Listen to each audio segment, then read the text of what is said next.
नमस्कार, श्रमिक मंत्र न्यूज में आप सबका स्वागत है। आप देख रहे हैं श्रमिक मंत्र न्यूज और मैं हूं आपके साथ आलोक शर्मा।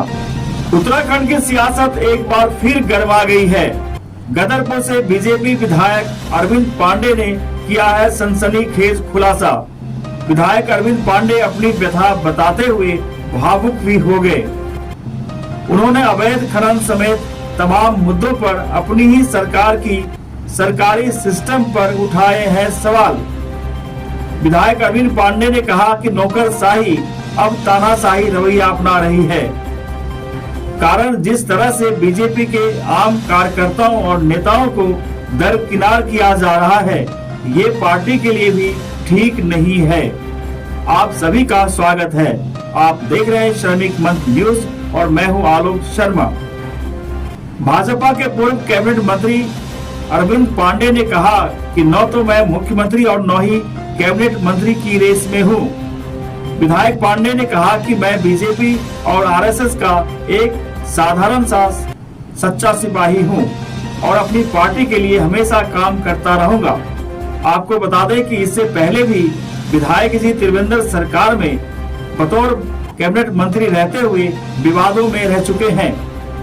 अब देखना दिलचस्प होगा कि क्या अरविंद पांडे इस संबंध में केंद्रीय गृह मंत्री अमित शाह से भी मुलाकात की है। गृह मंत्री ने उन्हें दरकिनार किया है या उन्हें दिया है कोई आश्वासन, ये तो बेहतर पांडे ही बता सकते हैं। आप सुनिए विधायक अरविंद पांडे का दर्द। बाकी मेरा सौभाग्य है कि हम जैसे छोटे छोटे कार्यकर्ताओं को अमित शाह जी बुला के हम लोगों का सम्मान बढ़ाते हैं, हम लोगों को जिंदा रखने का काम करते हैं। तो हम लोग भी इतने के भूखे हैं कि हमारा नेता हमको याद कर ले, सुख दुख में हाल चाल पूछ ले। हम लोगों को हेम भाई इसके अलावा कुछ नहीं चाहिए। हम लोग तो भाव के भूखे हैं। भाजपा को स्थापित करने का काम, भाजपा को बसाने का काम, भाजपा को जिंदा करने का काम आगे लोगों ने किया। आज उनकी जो नई पीढ़ी है वो थोड़ी दिक्कत में है कि उनकी भूमिधरी की जमीन को सरकारी कैसे घोषित कर दिया गया, क्रय विक्रय पे स्टे कर दिया गया। इससे कहीं ना कहीं वहां की जो पीढ़ी है जिन्होंने संघर्ष करके अपना त्याग बलिदान दी, जिस पीढ़ी ने दिया है, उनके बच्चे आज कहीं ना कहीं असहज हैं। इस भाव को लेकर मैंने अपने गृह मंत्री जी के सामने विषय को रखा। हम अमित शाह जी के अनुयायी हैं, हम अर्जी फर्जी लोगों के अनुयायी नहीं हैं। और अर्जी फर्जी लोग जब जब गलत करेंगे उनके सामने चट्टान बन के खड़े होंगे। हम उनकी औकात उनको दिखा देंगे। हम अमित शाह के अनुयायी हैं। हमारे डीएनए में अमित शाह का डीएनए बसता है, मोदी का बसता है।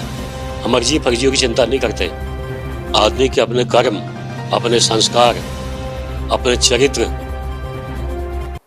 ये ठीक रखना चाहिए। बाकी घेरने की तो किसी की क्या औकात क्या है।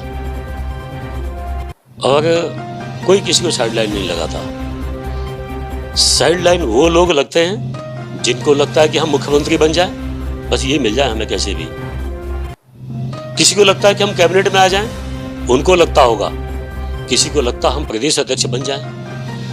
मैं ईश्वर साक्षी है, मैं इन चीजों से मुक्त हूं। हमें कोई पद नहीं चाहिए।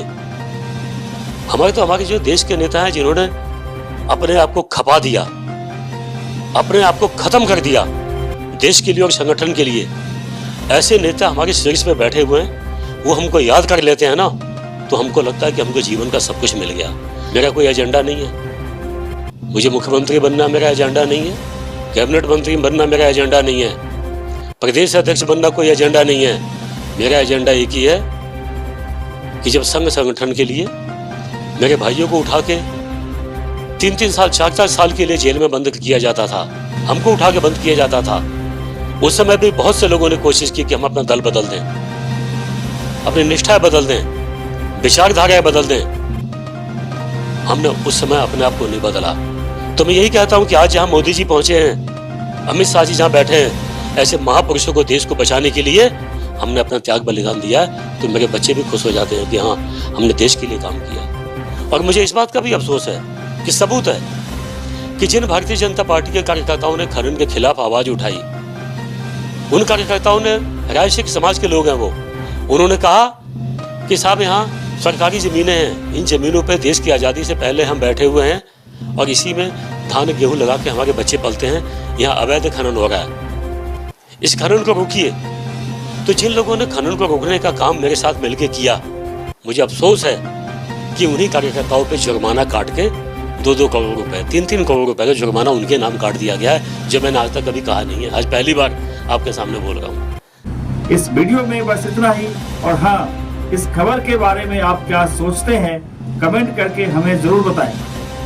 देश दुनिया की बाकी खबरों के लिए आप बने रहें श्रमिक मंत्र न्यूज के साथ। देहरादून से श्रमिक मंत्र संवाददाता की एक खास रिपोर्ट।